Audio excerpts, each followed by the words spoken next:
A San Vito almeno 10 milioni di euro solo come prima stima per mettere in sicurezza, però sono svariate milioni di euro poi per intervenire. Ricordo ad esempio che il fronte di frana di Peaio per la sola messa in sicurezza in condizioni di sicurezza ci è costato 2 milioni di euro. Questa è la prima stima dei danni dopo il sopralluogo di oggi del governatore nella zona dove l'altra sera in pochi minuti è franato parte dell'Antelao. Oltre 20.000 metri cubi di rocce come queste, poi sassi, fango e terra, segno di un territorio diventato più fragile con il cambiamento climatico.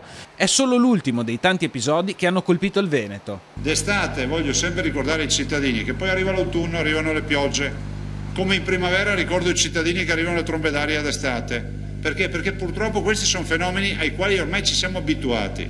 Quindi la nostra grande preoccupazione è lo smottamento in montagna per l'inverno, le frane e gli allagamenti e le esondazioni in pianura. Quindi noi dobbiamo farle queste opere. E molte opere in Veneto sono già cantierate e oggi con la firma a Roma anche finanziate con il 25% dell'intero importo messo a disposizione. Sì, un quarto d'intero piano perché siamo stati bravi. Noi abbiamo opere pronte al cantieramento e il presupposto, il requisito per avere i soldi era essere pronti con i cantieri.